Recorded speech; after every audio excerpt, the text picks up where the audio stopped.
People that quit their job in a hilarious fashion. How did you do it? This is a long one, but hopefully worth a listen. A little after high school, I worked in a fish market attached to a full restaurant. We had a couple small bar tables by the market, and the restaurant shared entrance. I didn't like working there very much because it was a fairly crappy place to work, but I was good at the job and their go-to guy for closing shifts, doing inventory, etc. The job of the opening and morning crew was to fillet fish for the day and prep king crab leg portions for dinner. Morning is pretty much dead, so the morning shift is way easier. The job of the night closing crew was to clean, devin, and peel several thousand shrimp of multiple sizes in time for dinner. Now, this shift was much harder because we had steady business from 4 p.m. onward with a rush from 7 to 10, but all of your duties still needed to be completed. I came in for the night crew around 2 p.m. on a Saturday, the last day of the pay period. I discovered the morning crew did screw all during their shift and was still around until 4 when they left. I spoke with the manager and he said, "Unbelievable, I'll have a talk with them, and when the second night crew gets here at 7, you can get cleaned up and be a host." This was a sweet deal because we almost never got tips in the market and the hosts got tipped out by servers. I agreed to his terms. I finished filleting the fish, then did about 100 portions of king crab legs. After finishing the morning crew's work, I did about 2,000 shrimp and noticed it was 7:15. I looked in front of the market and saw Oscar, the second night crew guy, seating people. He looked right at me and smiled like a cheeky little a-hole. I went to the manager and he said, "Oh, Oscar's fresh, so we're just going to have him be the host and you can close up tonight. I'll sign off on your OT." That's when I realized Oscar was wearing a nice long-sleeve button-down shirt and not the stupid polo they had the market guys wear. This meant the manager called him and told him to dress for the host role that night. What the freak? This was not the agreement. I didn't want to do any OT. I was supposed to be out at 10:30 and we closed at 1 a.m. Around 7 is when the place really started to get busy, so I popped back in front to run the market. Some friends of mine showed up asking when I got off because they were going to the movies. I told them to go find out what was playing and what the times were. Since I was the only one doing transactions and filling market orders, clam chowder, shrimp cocktails, fish and chips, raw fish orders, the line was building until it hit about 10 people in line. My friends came back and said the movie will start in 45 minutes. The theater was in the same parking lot, so getting there would be easy. I said, "Give me 30 minutes, give me a ticket, and someone meet me in front so the rest can get us seats." For the next 15 minutes, I worked at about 1/4 speed. The line hit well over 20 people. The food was not great, but for some reason, people were stubborn. I clocked out on the register and walked out from behind the counter. To the next person in line, I said, "I have to clean this table and somebody will be right with you." I walked right out the door and threw my apron in the trash. I went to my car to swap shirts, threw on a hat, and walked back to the restaurant. Oscar had to put on an apron over his nice shirt and slacks to start filling fish orders in the market, and people were yelling at him about the wait. I laughed and went to the movies. That movie was Death to Smoochie, and it holds a special place in my heart to this very day. Epilogue: I came home with my friends to a bunch of voicemails from the manager. I told them the story and they were laughing as we listened to the messages a few times. "Captain King Champion, where the hell are you? Captain King Champion, you better get your behind back here. Captain King Champion, you are fired, pal. Thanks for nothing." I called in the next Thursday and got the manager who screwed me over on the phone. I said, "This is Captain King Champion. When can I pick up my last paycheck?" "Wait, you mean Captain King Champion who left in the middle of his shift, Captain King Champion?" "Yeah. You can come get it today. I have something I'd like to say to you." "Okay, see you in a couple hours." I went in about 30 minutes later and the hostess on duty was my friend. I told her I was there to get my check and she said, "Oh, I can get it for you. I'll be right back." She walked into the manager's office and grabbed my check for me. I left with my check and he didn't get to have his final rant at me for quitting after he screwed me over the last time. This is glorious, simple yet very nice and satisfying. Story 2.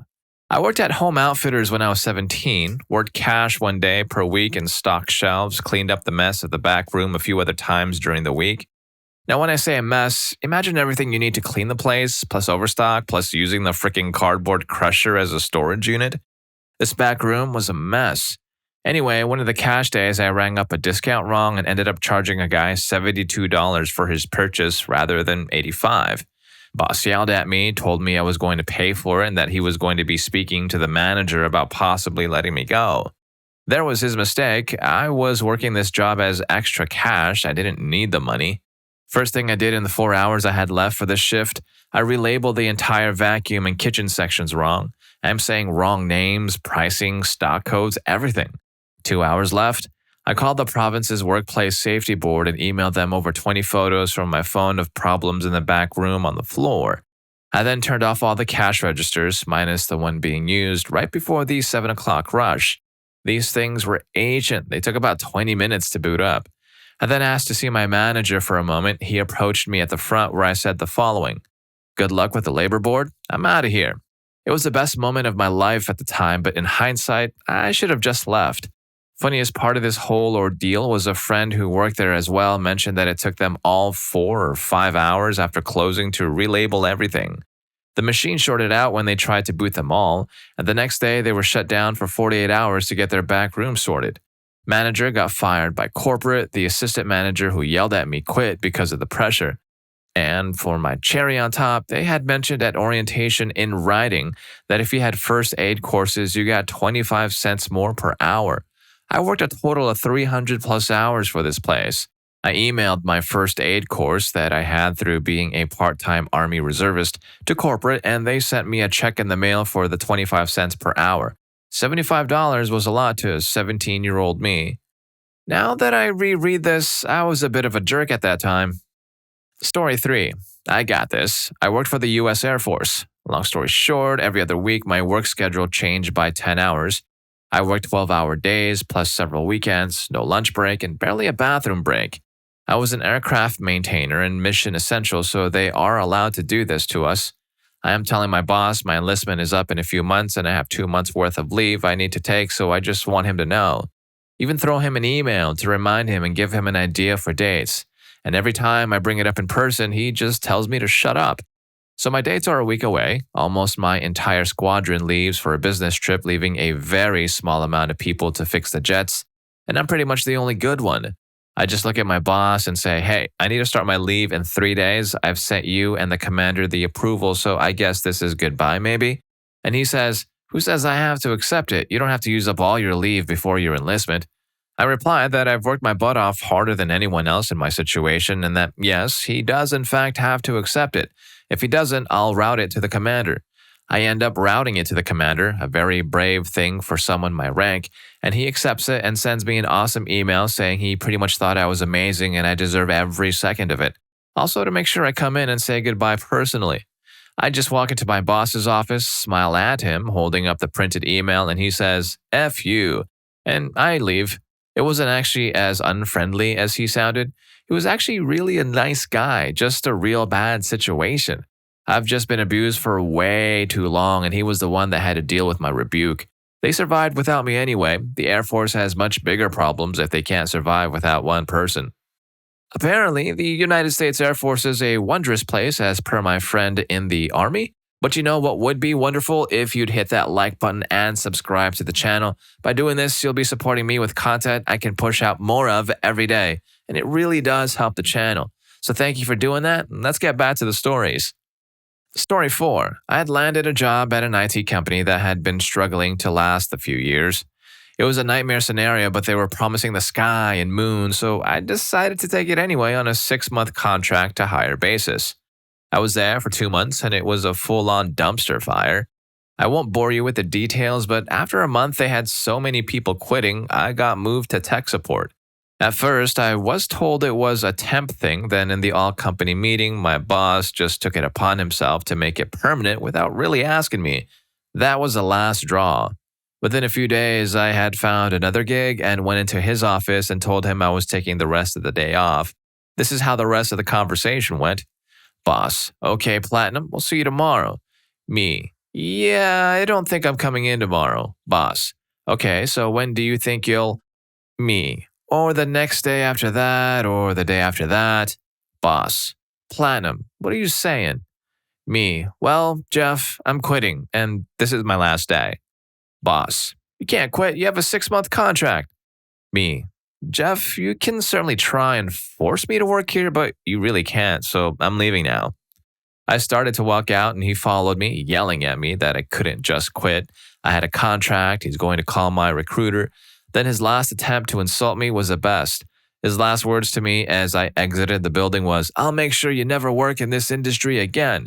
That was almost 5 years ago. The company went under 8 months after I left, and Jeff is now selling insurance somewhere in Nevada. Story 5.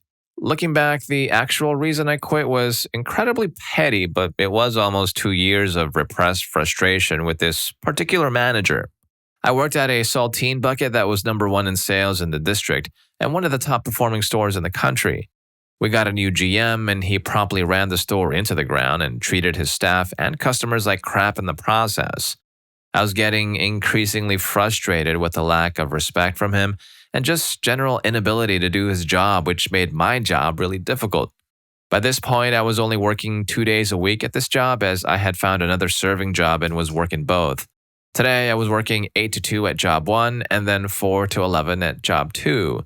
The two jobs had similar dress codes, but I made a minor mistake in getting ready for that day.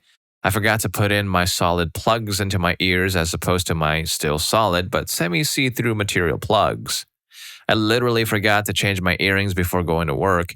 Normally, this would be a, "Hey, disclaimer necessary, these aren't dress code, but don't wear them again, okay?" But no, Bob McBoblob was really feeling his Napoleon complex today and needed a flex. So he decides that with it being our Sunday morning church breakfast rush, with over 60 names on the wait list, that the only logical thing is to send me home over earrings, which any other day would have simply been, "Don't do it again, mistakes happen, yada yada yada." I was a shift leader, I was a skill trainer, I was pretty high in the pecking order and kept things running smoothly.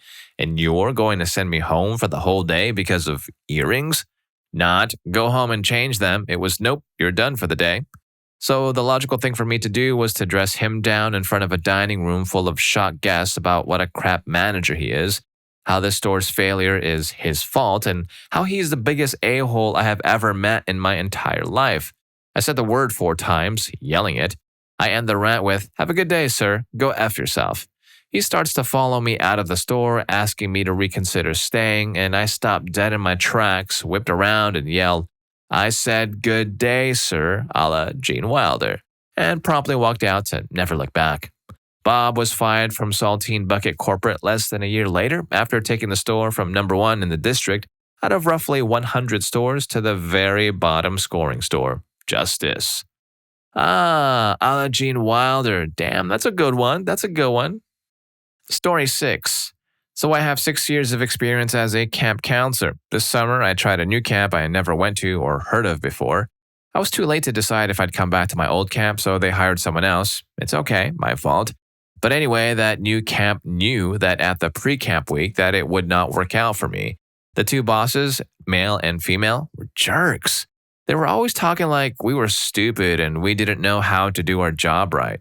We were a team of 30-ish counselors. And of course, they were micromanaging everything, but I needed the money, so I kept my mouth shut. During the summer, I experienced a lot of frustrating situations, like one of my bosses whining about other counselors in front of the team meeting when those counselors aren't there, or the same boss giving the bad fingers in front of the children, giving me orders and telling me I don't have to ask any question, but it was never personal, except for this time. It's week 8, one counselor already quit out of frustration, one was fired, they are understaffed. It's a pretty hot day, so I call every pool near the camp center. One pool has room for my kids, so I went to tell my boss, M, that I'm going to the pool today, even if I didn't tell them sooner. Because, well, it's like freaking 104 degrees Fahrenheit out there. He began to tell me, cynically, that I never do things like everybody and that I should have told him 2 weeks before so he could have made the reservation. I'm like, "Okay, I'm sorry, man. Next time I'll be sure to do it. I just want to go to the pool with the poor kids, so I didn't make a big deal of his arrogance and micromanagement." It's funny because I always said this procedure of reservation was mostly to help us and not put stress on our shoulders, but I see now it's because they don't trust us. Anyway, I asked if I can still go to the pool. He said, "Yes, what can I do? You already made your reservation." So I went with my day. Reservation was only at 1 p.m. 1 p.m., the kids have their bathing suits and sun cream. I arrive at the pool and told my camp name. They said they have a special message for me because my boss, M, called before I arrived.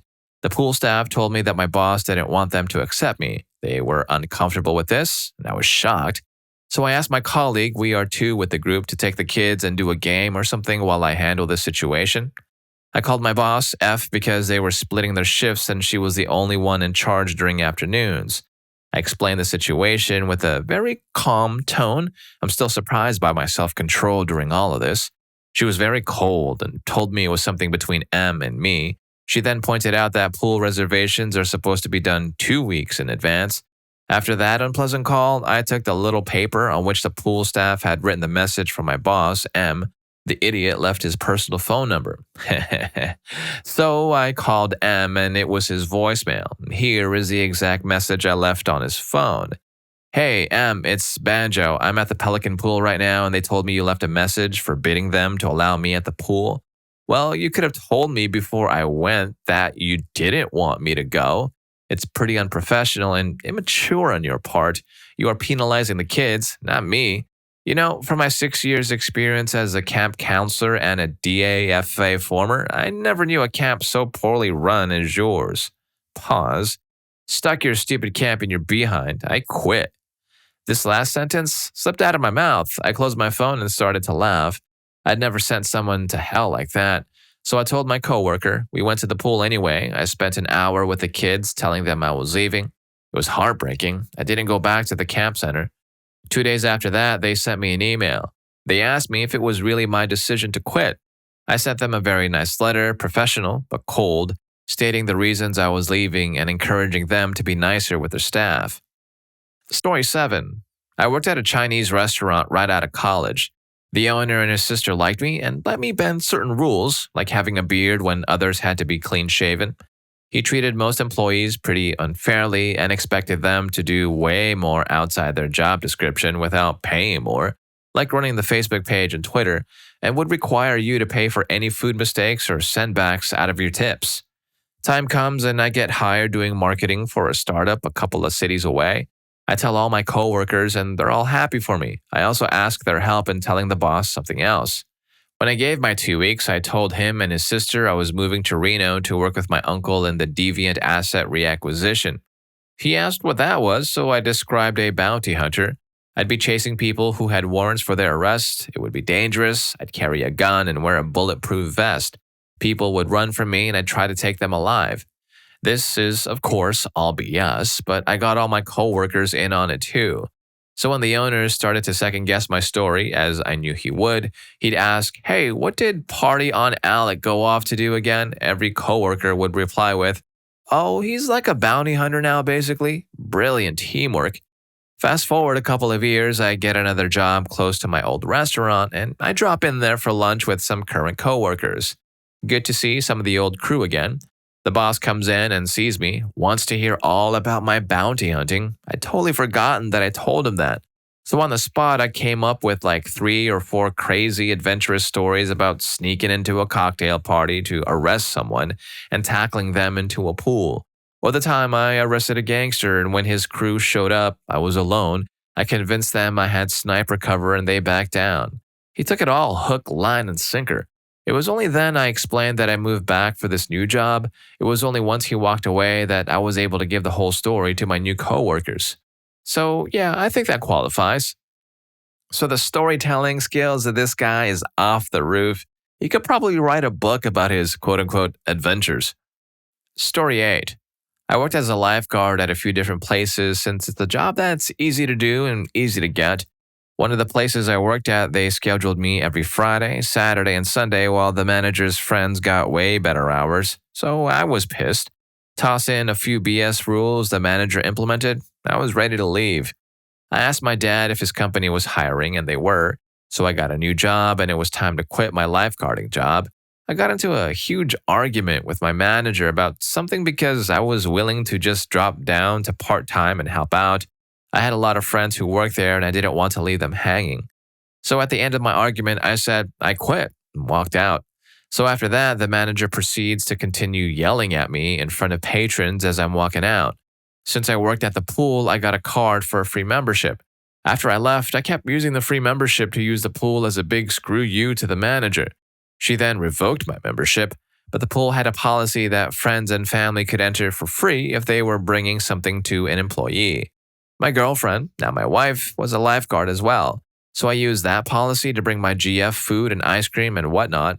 All this stuff really pissed my former manager off. Well, fast forward a month or so, a few other people followed my lead and left as well. This meant they were really understaffed. The manager had the audacity to ask me to come back to fill some slots. During one of my visits, the manager started screaming at me for some random reason, again, in front of other people. I yelled back at her, listing off all the reasons I quit, and then I said, "The only reason I come back is to spite you. Once you leave this job, I'll never come back to this pool, and I'll let everyone I know to never come here." A ton of patrons looked at me so confused as to what the hell was going on. The manager got me banned from the pool, but it wasn't really enforced, so I kept going back to visit my GF and swim when the manager was off shift. Alright, I hope you enjoyed all the stories in this video, and if you made it this far, I'm sure you're also going to enjoy what is your epic I quit moment. Story 3 made the manager cry, and it was quite inspiring too. I'll see you in that video, and thank you for watching this one.